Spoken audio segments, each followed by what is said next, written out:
कि हिंदुस्तान अपने कश्मीर में लग्जरी किस्म की ट्रेन चला रहा है, वीआईपी किस्म की ट्रेन ये जनवरी में स्टार्ट कर रहा है। खबर पूरी दुनिया में जाएगी, पूरी दुनिया में खबर जाएगी और मैसेज क्या जाएगा हिंदुस्तान के लिए। और पाकिस्तान के कश्मीर की आज की खबर क्या जाएगी कि कर्फ्यू लगा हुआ जी, पूरा कश्मीर बंद है पाकिस्तान का, बिल्कुल कर्फ्यू है। आईएमएफ हमारा दादा परदादा हर चीज आईएमएफ बन चुका हुआ है और उससे हम 4-5 बिलियन डॉलर लेने के लिए नाक रगड़ते हैं, उसकी शर्तें मानते हैं, ईच एंड एवरीथिंग जो भी वो कहते हैं हमें मानना पड़ता है, चाहे वो हमारे हक में बेहतर हो चाहे हमारे हक में नुकसान हो। तो हिंदुस्तान इस टाइम क्या पावर बन चुका हुआ है कि उसने 300 बिलियन डॉलर को रिजेक्ट कर दिया। यार क्या बात है यार। अब इंडिया आप चाहे उस guys welcome to my new reaction video. आप सभी का स्वागत है, आशा करता हूँ आप सभी अच्छे होंगे।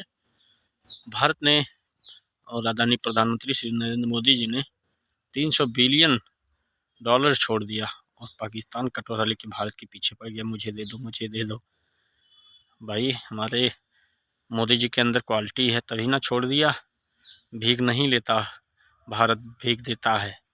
हमारा दुश्मन है लेकिन वो तरक्की कर गया है। उसकी मैशियत देखे कहाँ जा रहा है, वो आईटी में कहाँ जा रहा है, इंटरनेशनली। मोदी ट्रम्प सदर बना है, हमारे वजीर आजम को उसमें मुंह नहीं लगाया, लेकिन मोदी से उसने फोन पे बात की है। ऐसे ही है। जितना तुम लोग भारत के दुश्मन कहोगे ना, उतना तुम लोग कटोरा लेके भीख मांगोगे। और प्रधानमंत्री जब तक मोदी जी रहेंगे ना, कंगाली की राह पर पाकिस्तान चलेगा। यूरोपियन कंट्री देख ले, इवन चाइना देख ले, फौजी एक दूसरे को लड़ रही हैं, लेकिन अब आपस में ट्रेड।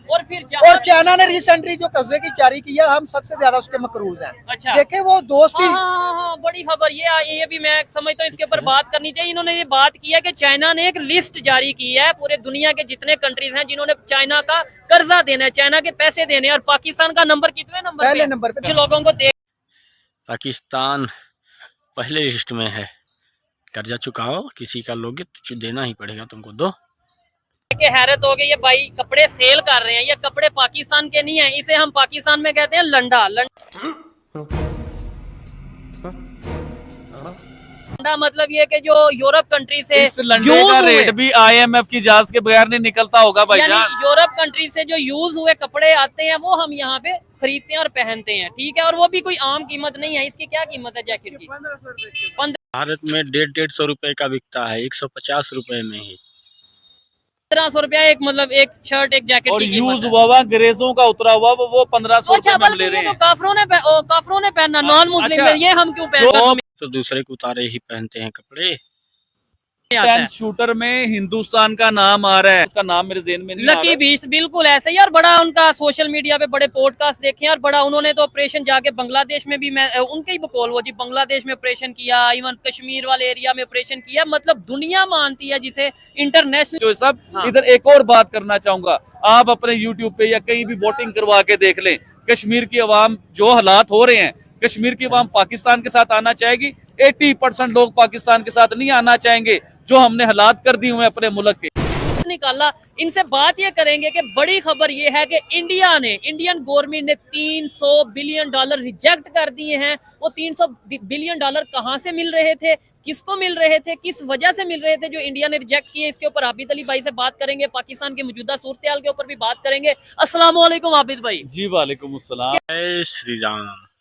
कैसे हैं आप? ठीक है, अल्हम्दुलिल्लाह। सबसे पहले तो बहुत शुक्रिया आपने कीमती, क्योंकि आप भाई सेलिब्रिटी हैं, स्टार हैं, आप वक्त ही नहीं निकालते, तो आपने वक्त निकाला, उसके लिए बहुत शुक्रिया। मजाक ना करें, चले मुद्दे के ऊपर आते हैं। अभी आपके मुंह से सुन रहा हूँ कि हिंदुस्तान ने 300 बिलियन डॉलर रिजेक्ट कर दिए हैं। ठीक है। ये सिर्फ हिंदुस्तान नहीं है, इसमें और भी कंट्रीज हैं जिन्हें 300 बिलियन डॉलर की ऑफर्स हुई थी, मतलब सब कंट्रीज को मिला के 300 बिलियन। और ये वो जो पोल्यूशन जो हो रहा है ना, उसके लिए 300 बिलियन डॉलर की इंडिया को ऑफर हुई थी। लेकिन बड़ी बात है कि हिंदुस्तान ने इतनी बड़ी रकम, इतनी बड़ी दौलत, इतने ज्यादा डॉलर, 300 बिलियन डॉलर होते हैं, उसे रिजेक्ट कर दिया है।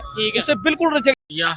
उसमें क्या है, पाकिस्तान की तरह कटोरा लेके भारत थोड़ी न भीख मांगा। भारत सर्वश्रेष्ठ देश बन चुका, विश्व का गुरु कर दिया। उन्होंने कहा जी इसे अगर 300 बिलियन डॉलर हमें देने तो प्रॉपर एक प्रोसीजर के साथ, प्रॉपर एक तरीके के साथ, जो तरीका होता है उस तरीके से हमें दें। इस तरीके से हमें 300 बिलियन डॉलर आपके नहीं चाहिए। हाँ। अब मैं आपको मेन मुद्दे के ऊपर लेके आता हूँ। 300 बिलियन डॉलर होते हैं, एक दफा इसे सोचा जाए, 300 बिलियन डॉलर। चले आपको 300 बिलियन डॉलर के बारे में बताता हूँ। पाकिस्तान आईएमएफ से 3 बिलियन डॉलर या 5 बिलियन डॉलर के लिए नाक रगड़ता है अपनी, इवन के उनकी शर्तें भी मानता है। जो सर ये शर्तें नहीं है तो और क्या है? जो भीख लेता है वो शर्त भी मानता है, तो पाकिस्तान जब भीख लेगा तो शर्त मानेगा किसी का भी। बिजली का रेट कैसे निकलेगा? IMF कहेगा तो बिजली का रेट निकलेगा। ठीक है। गैस का रेट कैसे निकलेगा? IMF से निकलेगा। ईच एंड एवरीथिंग पाकिस्तान की कोई भी चीज है IMF के रेट से निकलेगी। आपका मोटर पे गिरवी रखवा देता है IMF, हमारे PIA को गिरवी रखवा देता है IMF। अपने लिए होगा जो भी है, भारत भारत है। यानी कि IMF हमारा दादा परदादा हर चीज IMF बन चुका हुआ है, और उससे हम 4-5 बिलियन डॉलर लेने के लिए नाक रगड़ते हैं, उसकी शर्तें मानते हैं। ईच एंड एवरीथिंग जो भी वो कहते हैं हमें मानना पड़ता है, चाहे वो हमारे हक में बेहतर हो चाहे हमारे हक में नुकसान हो। तो हिंदुस्तान इस टाइम क्या पावर बन चुका हुआ है कि उसने 300 बिलियन डॉलर को रिजेक्ट कर दिया। यार क्या पावर ऑफ मोदी बात है यार। ठीक हो गया। अच्छा आबिद भाई, आपने पाकिस्तान की बात की, नो डाउट इस टाइम भी जो पाकिस्तान की सिचुएशन है, आप इसके ऊपर क्या कहना चाहेंगे? बहुत से लोग तो बात कर रहे हैं, इवन मेन स्ट्रीम मीडिया पे भी आप देख लें या ओवरऑल सोशल मीडिया पे भी जो इस टाइम पाकिस्तान की सूरत हाल है उसके ऊपर कोई ऐसा बात नहीं कर रहा। पाकिस्तान एक आतंकी देश है और आतंकी कोई पनाह, कोई भीख देना नहीं चाहता। क्या कहना चाहेंगे? कोई बात करे ना करे, हम लोग तो मौजूद है भाई बात करने के लिए, और हमने तो सच बताना है, हमने कर देनी है बात। इस टाइम पूरा पाकिस्तान बंद है भाईजान। आप इधर से इस्लामाबाद नहीं जा सकते, आप इधर से कराची नहीं जा सकते, इवन के आपको अपने घर इमरजेंसी में जाना पड़ जाए ना गुजरावाला, तो आप गुजरावाला नहीं पहुंच सकते हैं। पाकिस्तान इस टाइम कंटेनरों का शहर, कंटेनरों का मुल्क बन चुका है। शाबाश बेटा, बहुत बढ़िया मुन्ना। हमें बताया जाता और भाईजान मैं तो आपको कहता हूँ चोई साहब कि आप ये यूट्यूब का काम छोड़ो, ये कंटेनर का काम शुरू कर दो। पाकिस्तान में कंटेनर का बड़ा काम है। और देखें, हम लोग कहते हैं जी हमने फलस्तीन जाना है जंग लड़ने के लिए, फलस्तीन जाना है लड़ाई लड़ने के लिए। आप भाईजान जैसे इस्लामाबाद नहीं जा सकते, फलस्तीन जाना तो बड़ी दूर की बात है। अभी मजा आएगा ना भिड़ो।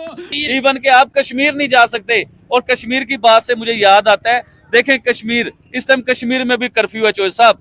हम लोग अपने कश्मीर में कर्फ्यू लगा दिया, कर्फ्यू लगा हुआ है। और हिंदुस्तान अपने कश्मीर में जनवरी में एक लश्करी मतलब VIP जो है ना ट्रेन चलाने जा रहा है वंदे भारत के नाम पे। हिंदुस्तान के भारत विकसित देश है तो काम होगा ही, पाकिस्तान की तरह कंगाल थोड़ी ना है कि उधर से दिल्ली से लेके और उधर के श्रीनगर तक जो है वो ट्रेन जाएगी। तो ये बड़ी जबरदस्त ट्रेन है। और मैं इधर ये बात करना चाह रहा हूँ, देखें हम लोग तो अपने कश्मीर में कर्फ्यू लगा रहे हैं, हिंदुस्तान अपने कश्मीर में ट्रेन चला रहा है। अबे नई यूथ, नई नस्ल को हम क्या मैसेज दे रहे हैं? आने वाली नई नस्ल हमारे पाकिस्तान के साथ होगी या हिंदुस्तान के साथ होगी? और हिंदुस्तान पाकिस्तानियों कोई जरूरत नहीं है भारत जैसा बनने के लिए। तुम लोग आतंकी हो, आतंकी तरह रहो।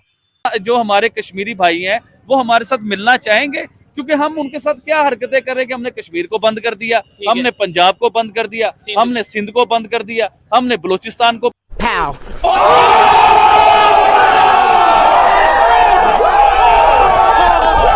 बंद कर दिया, इवन के हमने पूरे पाकिस्तान को बंद कर दिया। तो ये कोई अच्छे मैसेज नहीं हम लोग दे रहे हैं। और मैं चोई साहब इधर एक और बात करना चाहूंगा, आप अपने YouTube पे या कहीं भी वोटिंग करवा के देख लें, कश्मीर की आवाम जो हालात हो रहे हैं, कश्मीर की आवाम पाकिस्तान के साथ आना चाहेगी। 80% लोग पाकिस्तान के साथ नहीं आना चाहेंगे, जो हमने हालात कर दिए हुए अपने मुल्क के। आपने ये कह दिया कश्मीर की वोटिंग करवा के देख ले, मैं कहता हूँ पाकिस्तान की वोटिंग कर, पाकिस्तान की पब्लिक, पाकिस्तान के यूथ की वोटिंग करवा के देख ले। 80% क्या 90% लोग यहाँ से जाना चाह रहे हैं। कोई तेरा बाप यहाँ छोड़कर गया था कि तेरी माँ के जाना चाह रहा है, कोई यूरोप की किसी कंट्री में, कनाडा। पाकिस्तानी अवाम आप किसी से पूछ लें, ये हकीकत है ये। देखिए कोई UK, कनाडा, अमेरिका, दुबई, कहीं भी पाकिस्तानी कहता है कि बस हम किसी तरीके से चले जाएं। लेकिन निकलने का मकसद ये है ना कि उधर इंसान को इंसान समझा जाता है, इंसानियत को क्या, कुत्तों को वैल्यू देते हैं, जानवरों को वो लोग इज्जत देते हैं, वैल्यू देते हैं। इधर तो ना इंसान की इज्जत है ना वैल्यू है। अभी आप देख लें सड़कों पे क्या हो रहा है, इंसानों को मारा जा रहा है, कुत्ता बनाया जा रहा है इंसानों को। तो ये इंसानों के साथ ऐसा नहीं होता जो पाकिस्तान में हो रहा है। ठीक है, बड़ा दुख होता है। मैं ये समझता हूँ कि जो इस टाइम सिचुएशन चल रही है, ऊपर से सोशल मीडिया हो